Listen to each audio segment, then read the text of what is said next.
Hello and welcome to Global Happenings. Today we have a trending news for you, and the headline reads, Trouble as prominent leaders set to drag Supreme Court to UN, UK, US and others. See details. But before we go into the news proper and further analysis, would you like you to subscribe to our channel by clicking on the red subscribe button below. Beside it, you will see a bell notification icon. Please go ahead, click on it to get notified as soon as we update our channel on YouTube. Okay, let's go straight into the news of the day. A group of prominent leaders of thought under the auspices of the Third Force movement in Nigeria have faulted the Supreme Court for its decision to reject the review of its controversial judgment on 2019 governorship election in Imo State, which has cast serious doubt over the integrity and sanctity of the Nigerian judiciary. The Coalition of Leaders of Conscience in the country, in a statement issued on Tuesday and signed by their spokesperson, Dr. Olusegun Obe, said the latest ruling of the Supreme Court, which rejected the application for the review of its earlier judgment, runs contrary to the precedents set by the Supreme Court on a matter of review, thereby violating the spirit and principle of justice, which is the whole essence of the necessity for the judiciary, and so may heighten the political tension in Imo State and the Southeast at large. The group, however, said it is now set to internationalize the matter by immediately sending a formidable petition to the United Nations, United States, United Kingdom, African Union, European Union, among other world powers, in pursuing the cause of justice on the controversial judgment and subsequent ruling of the Nigerian Supreme Court, which we regard as a ruthless attempt to sweep fraud and injustice under the carpet.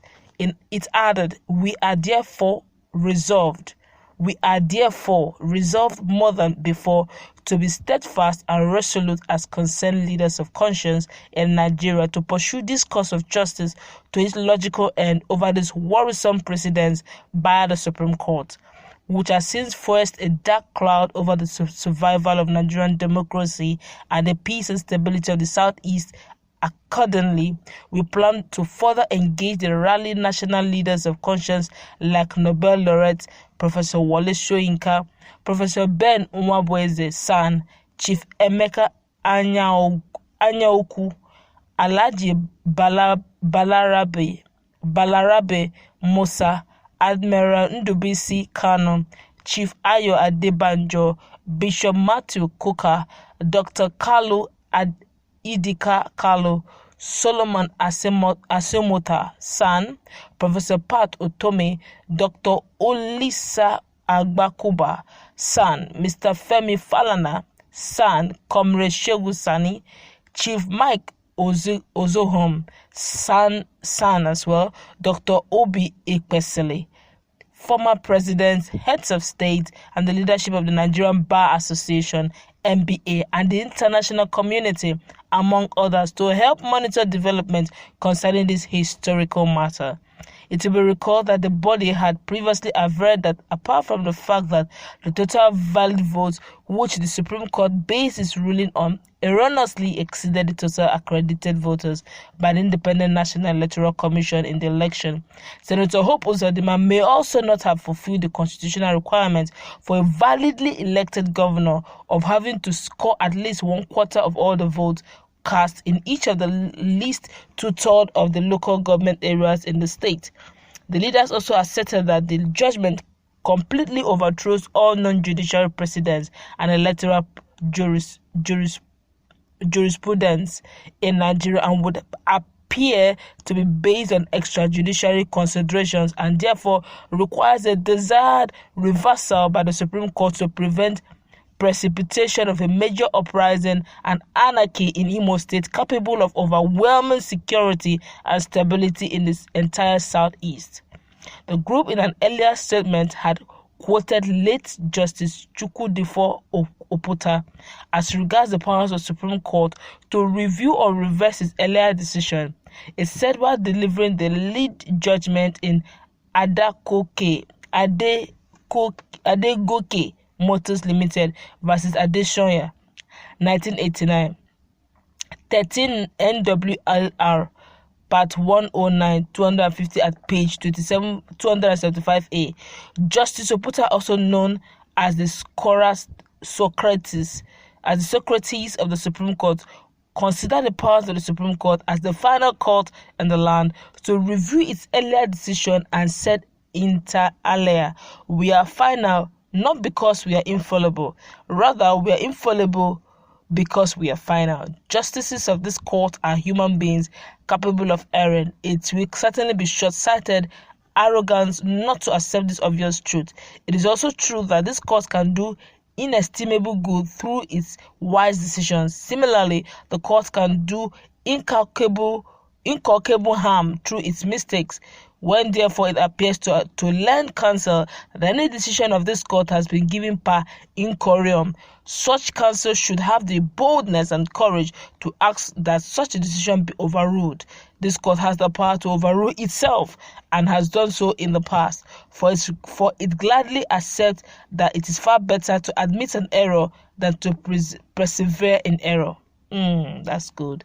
The eminent leaders group then said, we also made bold to state that the application before the Supreme Court is not an appeal, but a review which the Supreme Court in the previous instance have claimed jurisdictions over, so as to correct errors of misinterpretation or fraud in judgment previously given in error. So we wish to remind their lordship of Orike Jeff and ORS versus Onyotom and ORS 2015 NWLR Part 1483 484, where the Supreme Court had in an earlier ruling mistakenly ordered that INEC conduct a rerun election, but upon application for review, the court discovered it gave the said order based on the wrong interpretation of Section 133, subsection 2, in conjunction with Section 141 of the Electoral Act 2010 as amended, and subsequently set aside the earlier ruling and ordered INEC to issue the applicant a certificate of return. Furthermore, there is also precedence of review in the case of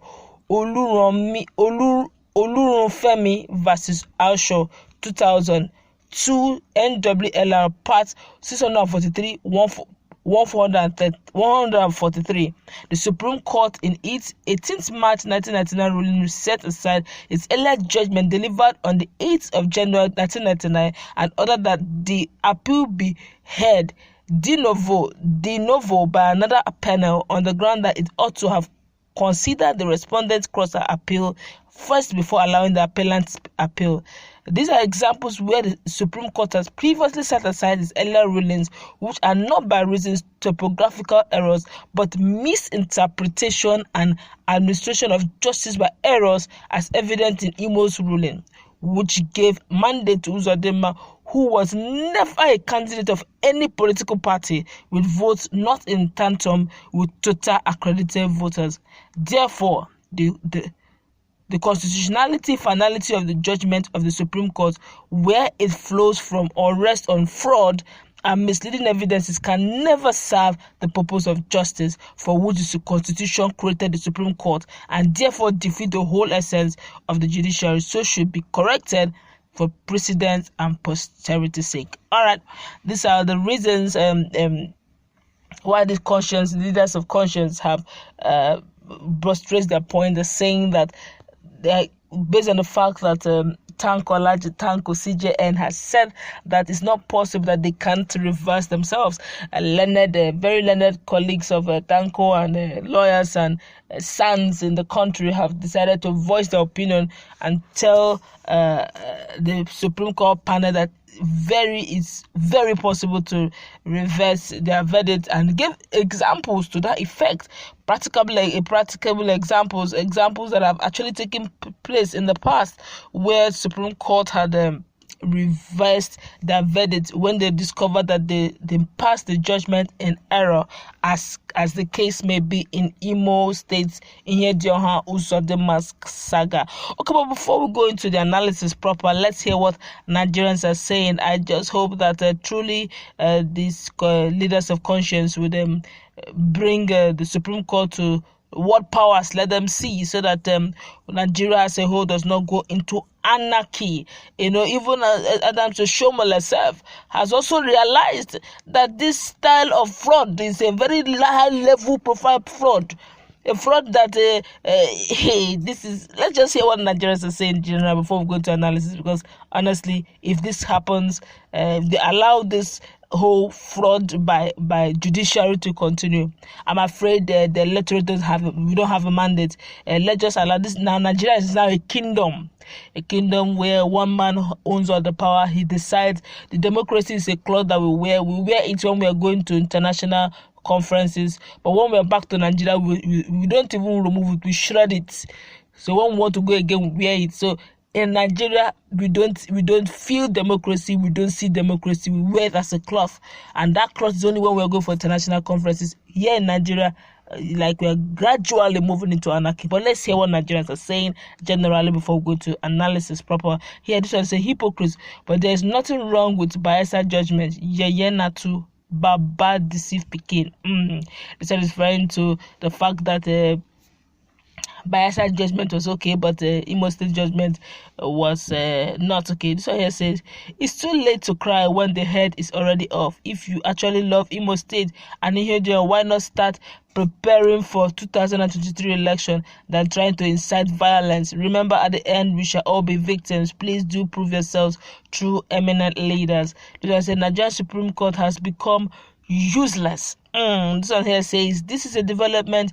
If not, the useless Supreme Court will continue the mayhem on other politicians. That automatically means, okay, let's take 2 or 3 more and we'll look into it properly. This one here says, I like the move. At least small money go still they drop from here. Funny you. For now, he has become the ATM to this gullible and senseless group of idiots. Ihedio will soon run out of cash. Only then he will know those that love him. This one here says, it happened in Bayelsa State, they embraced peace. Now it's happening in Imo State. They are making Igbo man to fight another Igbo man. IPOB is already supporting one of them, forgetting that house divided against itself cannot stand. Why fighting for a pot of porridge? Why not copy Bayelsa State and live in peace? So here it says, shameless people, do the UK, USA and others consult or involve you in finding solution to the internal problems? Are you implying that those nations you want to run to does not have their own political and judicial rancor? How many times have they run to you for intervention? Wake up from your miserable slumber. The era of colonialism is gone. Nigeria now has its own sovereignty as an independent nation. Wake up, crying babies. You are all responsible for your problems. Only you can provide solution to such problems. The international communities has enough of their own issues to take care of. Face yours. That's what this one here is saying. Let's take 1 and 2 more and we'll look into it now. Why do we like making mockery of ourselves? Is it not madness thinking of dragging the Supreme Court to the United States, US and UK? So this PDP mentality must stop. It is nothing else than madness. This one here says, add Iran, Yemen, Syria, Afghanistan, Wuhan in China, and Libya to where you would take the protest to. Now that is sarcasm. Alright, that's how much we can take, by fillers in online. But let me just add 1 or 2 things. Well, based on what we are seeing here, it's obvious that this has become a way of life for our people here, as I'm talking about the Supreme Court. And if this is not caught now, already what we are seeing now is not, we are not even running the two-party system, we're running a one-party system because PDP has been crippled permanently. Permit to use the word, and permit to use that word permanently. At least this whole tenure, PDP have no say. If you talk, all the people they've been indicted have always been PDP members. Those who are in APC have been indicted but later been declared sent one way or the other. So by default, based on what we have seen here, we have a one-party system where the power comes straight from the presidency. Forget the name calling of democracy. What we are really running is actually a systematic anarchy kind of system. And if this is not curbed, I'm afraid that the common man does not have where he runs to. It has to be whatever the top says becomes final. But that's where we're going to round it up. Time's actually against us. What do you think? Do you think that going to call upon US, UK, UN, EU African Union and a whole lot of international bodies will save the day, knowing fully well that Nigeria is a sovereign state, and it looks like this year's Supreme Court panel do not actually fear any kind of consequences or sanctions that may come their way. What do you think? Let's go to our comment section, please. Let's interact there. Just stay tuned.